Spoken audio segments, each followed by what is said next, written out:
Why does a mom group that's supposed to be about support suddenly get dissected like a crime scene, complete with unfollow timelines, passive-aggressive captions, and celebrity spouses doing parody posts like it's evidence submitted to the court of Instagram? Ashley Tisdale French's essay, Breaking Up with My Toxic Mom Group, didn't name names, but within hours the internet started playing CSI.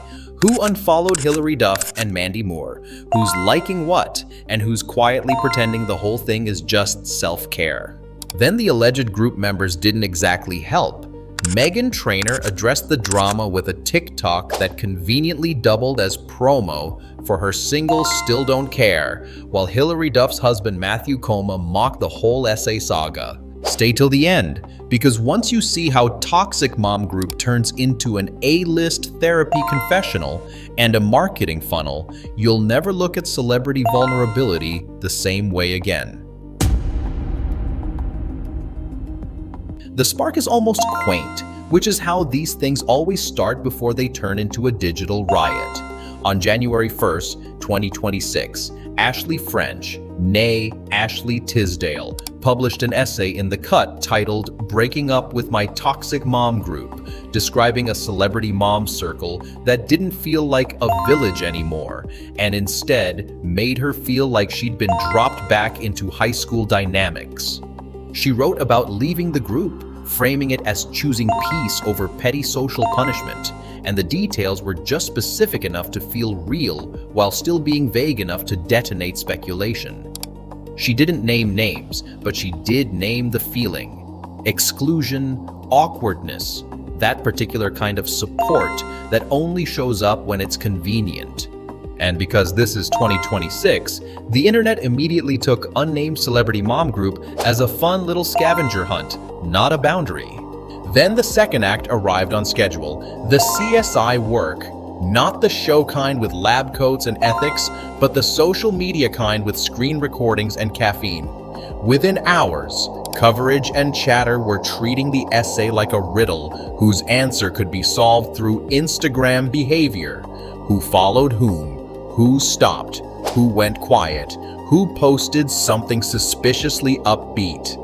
Multiple reports noted that people began speculating the mom group included Hilary Duff, Mandy Moore, and Meghan Trainor, based on past photos and social connections that fans decided were basically sworn testimony. And because internet detectives love a clean before-after, the unfollow narrative became gasoline. Outlets reported Ashley unfollowing Duff and Moore after the essay went viral, which turned the story from a personal boundary into a public feud with timestamps. The essay wasn't just read, it was processed like evidence, clipped into memes, and argued over like it was a referendum on who gets to be a good mom in Hollywood. And here's the glossy surface that makes it so addictive. It's a perfect blend of vulnerability language and reality TV mechanics. Everyone gets to pretend this is about emotional health while behaving like it's a competition show. Who's the mean girl? Who's the victim? Who's the mastermind? But wait, because the supposed healing storyline immediately started moonlighting as a promo pipeline. Meghan Trainor addressed the drama with a TikTok that played like a shrug to the audience, and reporting noted it doubled as a plug for her song Still Don't Care. Hilary Duff's husband, Matthew Coma, didn't exactly choose silence either. Multiple outlets reported he mocked the essay online, feeding the metadrama and giving the internet a fresh angle to chew on.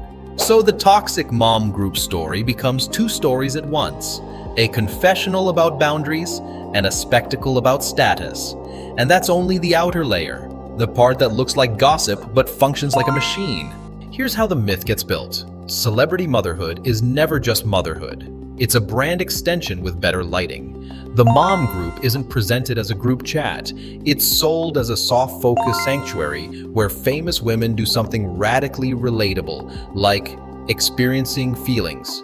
In Ashley French's essay, the dream version is almost painfully familiar. The village, the supportive circle, the warm mutual reassurance that adulthood isn't lonely if you have the right women around you. Then she drops the sentence that turns the whole thing into gasoline. She thought she found her village and instead felt like she was back in high school. That one comparison does a lot of work. It turns private awkwardness into a cultural trope everyone already understands. The mean girl mythology activates instantly because it's the most profitable storyline the internet knows. A click, a victim, and a cast list you can crowdsource. And because the essay doesn't name names, the myth becomes interactive. You don't just read it, you solve it. Coverage quickly framed the online reaction as sleuthing. Fans speculating about which celebrity moms were involved, parsing old posts and social connections like they were clues on a corkboard. This is where the therapy language becomes both shield and weapon. Leaving a friend group gets framed as choosing peace, protecting boundaries, stepping away from negativity, the kind of self-care vocabulary that feels unarguable because arguing sounds like you're anti-healing. But here's the twist. The same softness that makes it feel noble also makes it frictionless to weaponize. "I'm protecting my mental health" is a powerful line when you're leaving a toxic dynamic. It's also a powerful line when you're controlling the narrative while refusing specifics. The myth thrives in that gray area where everybody is allowed to feel right without anyone having to be precise. And then, because this is celebrity culture, precision arrives anyway, in the form of petty measurable things: follows, unfollows, likes, and silence. Reports noted Ashley unfollowed Hilary Duff and Mandy Moore after the essay went viral, which transformed the whole thing from a personal reflection into a public scoreboard. The myth now has timestamps, it has evidence, it has a plot you can refresh. But wait, because this is where the marketing funnel starts humming. Once speculation locks onto names, the responses begin. Never as direct statements, always as content. People reported Meghan Trainor posted a TikTok reacting to the drama with her song "Still Don't Care" featured, and the timing made it feel less like a rebuttal and more like a conveniently branded shrug. Hilary Duff's husband, Matthew Coma, didn't approach it like a solemn adult conversation either.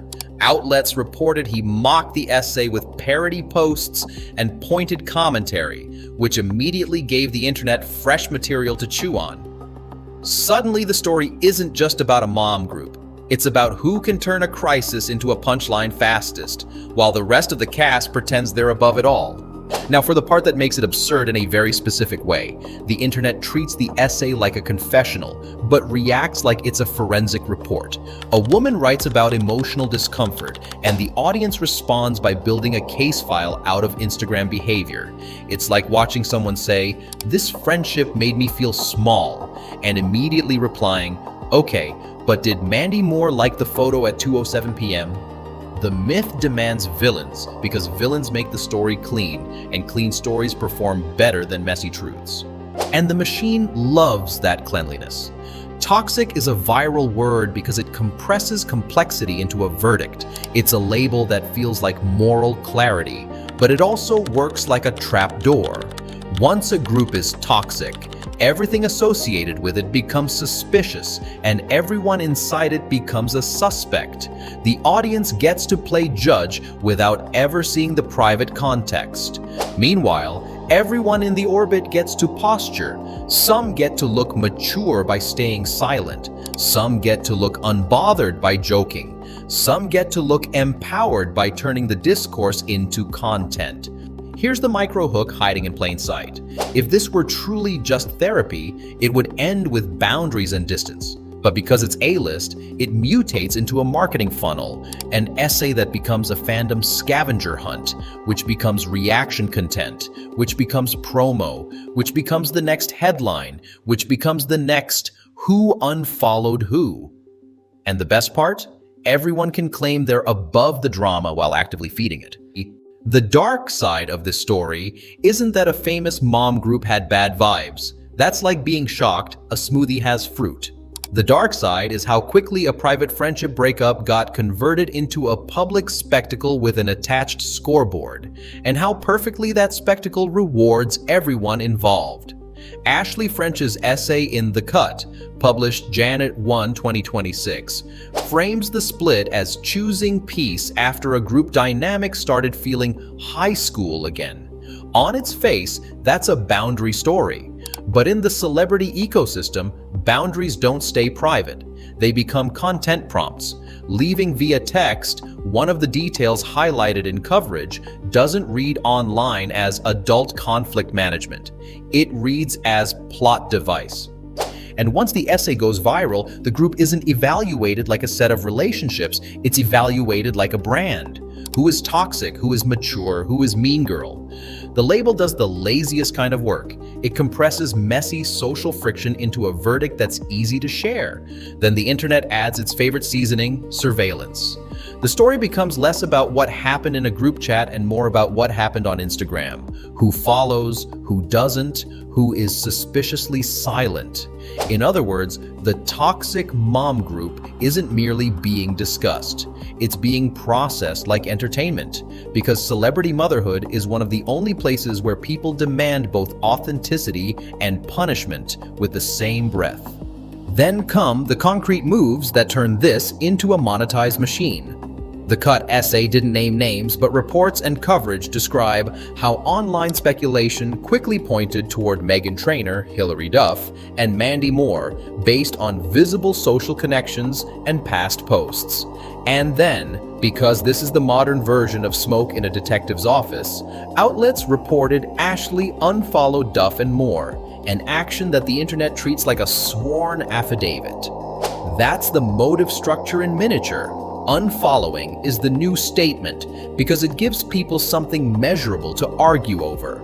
Meanwhile, the responses arrive as content, not conversation. Meghan Trainor posted a TikTok addressing the drama in a joking, unbothered tone with her track Still Don't Care featured, an approach people described as humorous while also linking it to her music promotion.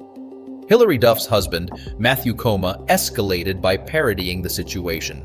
People reported he shared a mocked-up image with a headline calling Ashley the most self-obsessed, tone-deaf person on earth, while the Los Angeles Times described him mimicking the Cut promo post and rewriting the headline into a satirical takedown.